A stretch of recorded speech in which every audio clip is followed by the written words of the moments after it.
Prepare to lose power this freezing winter, as a warning has just been released that says that almost half of the country may be at risk of losing heat by the end of the year. Man, sure would be nice to have a gas-powered generator when that time comes, huh? Too bad they don't like anything powered by gas. But what are the possible risks that we face this winter? Risk factors include resource and energy adequacy, fuel availability, and preparations for extreme weather events similar to the past energy emergencies of 2021 and 2022.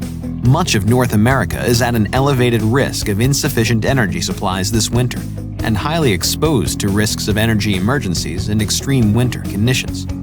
Before severe weather strikes, grid operators, generator owners, and government authorities should take steps to prevent energy emergencies and minimize the potential for power shutoffs by winterizing their generation units, coordinating fuel needs, and preparing for high electricity demand. Uh-oh, that doesn't sound good, does it? This report from the NERC says that more than half of the country, plus Canada, could fall short on electricity at the worst possible time. And I mean, winter's pretty nasty, folks. Y'all are aware of that, right? It is downright deadly, at least deadlier compared to heat, since our bodies can at least actually sweat to try to fight that off. But for the cold, there's not much our body can do naturally against it. So they're predicting that the US, the Midwest, the Northeast, Mid-Atlantic, and the South, and parts of Canada will be heavily affected and at the highest risk of electricity supply shortages this winter. Any of you guys within these areas? And with that in mind, do you think that proper preparation should be done by the local government to avoid these outages? I mean, they're already getting warned, right? Comment a quick yes or no on that one. And while you guys are at it, make sure to smash the like button for the video and also share this video to everyone that you know in these spots. Make sure to subscribe to the channel and turn on all notifications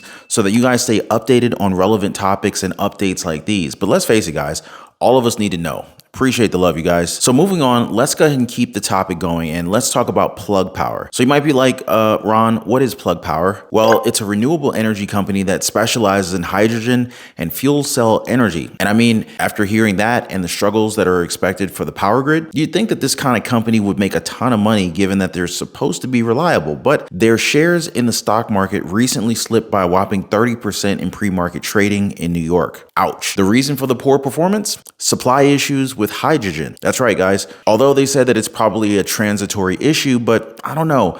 Personally, I don't like calling anything transitory because, well, you guys remember what happened with inflation, right? So the problem here is that the wind and solar stocks, part of the renewable push from the federal government, they've both been crashing due to high interest rates and inflation. It makes you wonder if they're going to be bailed out anytime soon. Now, related to that, Tesla is one of the leading companies when it comes to EVs, and they have fallen 5% in the markets, adding to its recent slip, which is at what? Almost 20% now? One of the biggest issues that the company is facing is connected to their Cybertruck, a vehicle that hasn't even been released yet. Anybody here remember when they threw a rock at its quote unquote armor glass? Franz, could you try to break this glass, please?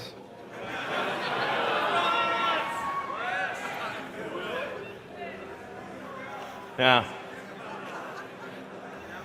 Sure? Yeah. Oh my fucking god. Well, maybe that was a little too hard. Should we try on the beer? Sorry? Okay. It didn't go through. So that's a plus side. Let's try the right. Try that one, really? Okay. Yeah. Sure. Oh, man. It didn't go through.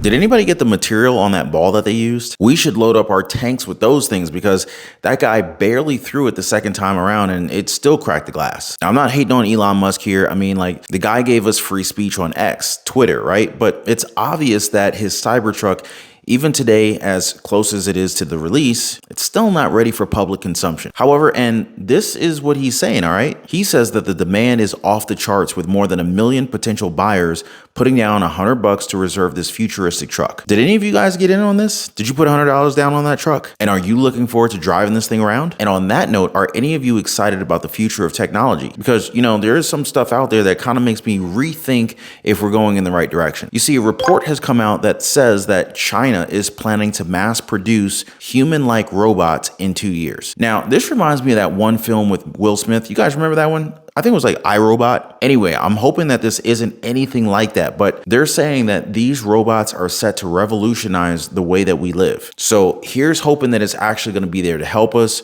rather than take over the world. Okay, I guess that's a little bit of an exaggeration, but you guys know what I'm saying, right? I mean, technology can be a good thing. I mean, heck, it could be a great thing, right? However, we have to admit that there are some things that just can't be matched by any of these new fancy technologies that we have. Like, take online banking as an example. If there's no internet, how do you expect it to work? Y'all know about the Australian telco company Optus that had a huge outage recently, right? Their call services and bank card transactions were put to a halt for several hours. There is communication chaos affecting millions of Australians in our major cities. 10 million Optus customers have no service, and Melbourne's train network was hit by the outage. Live to our reporters now. First to Georgie Chumbley, who's in Brisbane. Georgie, what more do we know at this stage?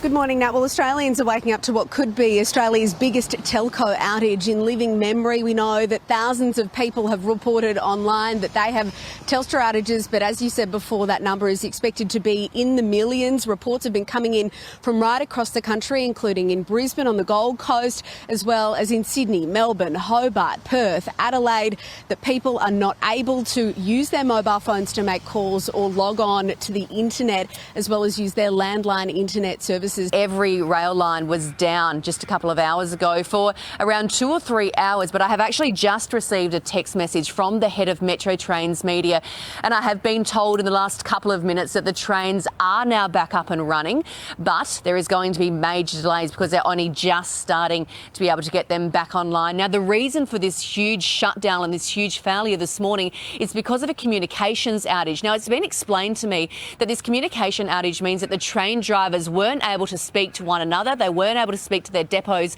and that caused a big safety issue.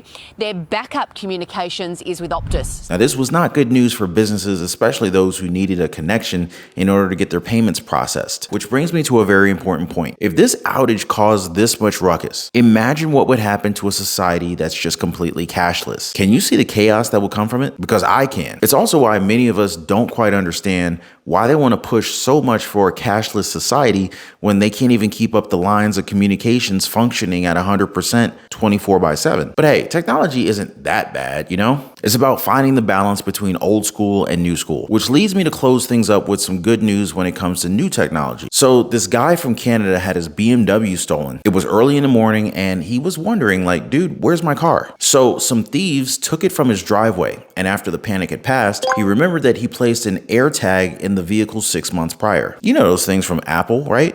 It lets you track it and all. I'm pretty sure you guys know it, right? So he tracks it down to a local motel, calls the authorities, and gets his car back with most of the stuff inside still intact. So if I was working for Apple, I would definitely use this as a really convincing way to kind of get people to buy their products. But yeah, good thing he got his car back, right? So what are you guys' thoughts on today's updates? Anything that pop out to you a little bit more than the others? Let me know down in the comments down below. And before I go, I want to thank you guys for your time. Thanks for hanging out. Thanks for liking the video and subscribing, and I'll see you guys on the next one.